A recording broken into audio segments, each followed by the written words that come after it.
immorality, homosexuality, all terrible things, and God himself destroyed everybody there except Lot. We know he also lost his wife, who looked back as they were fleeing from the rain of sulfur that was coming down at that time.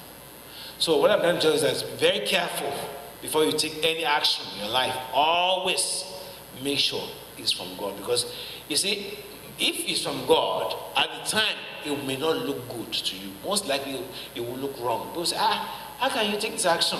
This doesn't make sense. But they can't see down the road.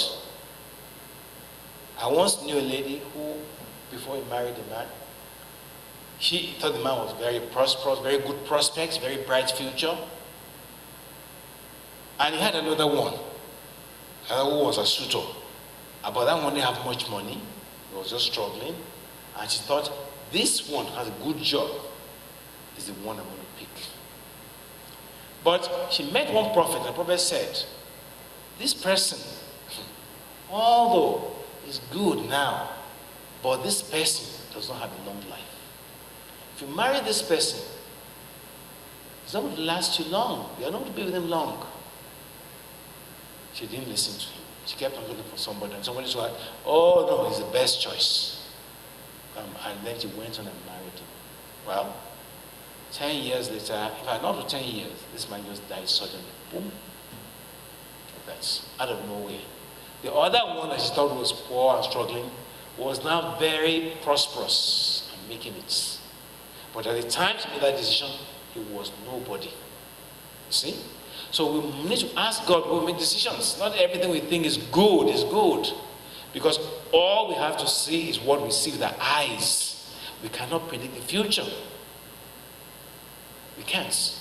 Only God knows that person, that decision you're taking now, what will happen in 5 years, in 2 years on that decision. Only him knows. We don't know that unless God reveals it to you or through a prophet. So this man went with the counsel of his classmates, and he did a terrible thing. He embarrassed this man who had come with a very pure motive to comfort him. And of course, David was told that, look, this is what this man did to your men. And immediately he did that, told them to wait until their beards were grown and then return home because he didn't want them to be embarrassed. And then the children of Ammon said, David is mad at us. They didn't think of that before. It's what I'm saying. They didn't think of the consequences of what would happen to them when they did that thing to David's men. Suddenly their eyes opened and said, hey, we've angered David. We're in trouble. Had they sat down to take proper counsel, they would have thought of A, B, and C. If you did this, how would David react to you exposing his men's buttocks and cutting off their beard? If he gets mad, what are you going to do? Do you have the army? They didn't think of all that. They just said, just disgrace them. See, short-term solution. That's what most of us look at. Short-term, immediate gratification.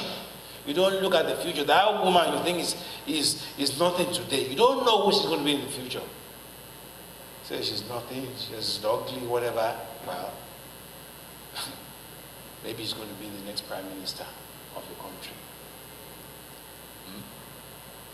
Do you know that the president of France today, his wife is several years older than him? And he met her when he was very young. Somehow, I think that woman was a teacher, or something like that. And they got married. Now, today, that boy who was a student is now the president of France. And she is his wife. See, the teacher has become the wife, the student has become the president. Several years later. I'm trying to tell you this, that don't judge by what you see. Don't judge by your immediate immediate vision. Look down the road. Ask God before you take your action. So because of this thing they did, they had to go and hire an army and spend lots of money, 32,000 chariots, totally unnecessary. Had they just thought of it, all this waste of money. And then, of course, they got into a war, unnecessary war. So David sent his men. The battle was reigned. And this man, Joab, was the commander of David's army. And he set his people on one side and he told his brother Abishai on the other side. I want to draw you a point here. I said, when the children of Ammon, it says, then Joab and the people that were with him drew nigh before the Syrians unto the battle, and they fled before him. They fled before him. Remember that David's army was small compared to the other army. There were 32,000 chariots. Can you imagine? 32,000 chariots. That number is a lot of people. And they were facing an army of just one tribe, David's army. David was not even in the town. He just had a band of men. He wasn't the king. Well, he was the king, but just a small army. Yet, his army were able to pursue and chase this other big army. Why? Because they took the step to resist them. So let's go to chapter 14. Let's go to passage. Numbers 14 verse 9. The Bible says, resist the devil and he will flee from you. When the devil comes roaring at you, attacking you, challenging you, don't start running helter-skelter. You're a child of the king of all creation. How can you be running from Satan?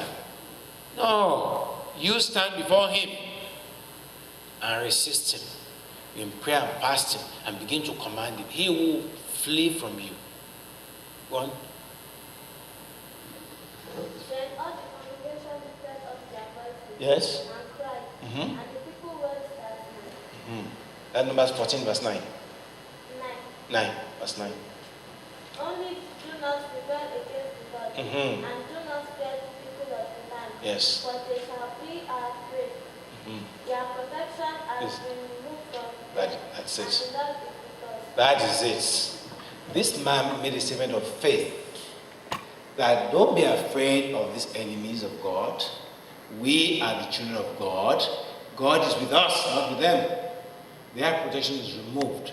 We are more than able to defeat them. This is the same statement Joshua and Caleb made when they were sent to spy out the land, the promised land. And out of 12, these two said, oh, we are able to conquer the giants in the land. But I said, no, we are like little ants before them.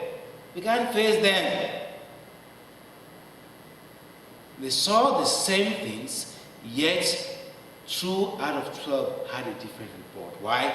Because they saw in the invisible realm. They saw by faith. See, many people look at their problems as, possibilities. Others look and say, you? That's it. I'm going to overcome you. This is a small thing for me. You know, when David saw Goliath, the rest of the army, they said, hey, look at these giants. Who can face him? He's just going to take one hand and destroy me. Look, 10 feet. Nope. But David said, this target is too big for me. It's a small thing for me. Look at his head. Do you know, I've killed a bear and a lion when they came to attack my sheep. See, this Goliath, small thing. Same image, different response. You have to walk by faith, not by sights. That's what the Bible says. For we walk by faith, not by sights. So, this man called Joab, let's see the prayer he made. He said, be of good courage, verse 13, and let us behave ourselves valiantly for our people and for the cities of our God. And let the Lord do that which is good in his sight. This is not a strange prayer. You would have thought he would have said, let God give us victory. God will help us. No. He said, let the Lord do that which is good in his sight. Let's go to Proverbs 28:25. Psalm 40 verse 4. Proverbs 28:25, Psalm 40 verse 4. He said that because he knew his rights as a child of God. That I don't need to be begging my God. I'm a child of God. I'm going to war. God is on my side. I'm going to be victorious. And it was that faith, that confidence he had to make that prayer and face the army. You and I should have the same faith when we go into battle. An arrogant man says of strife, but he who trusts in the Lord will prosper. That is it. He who trusts in the Lord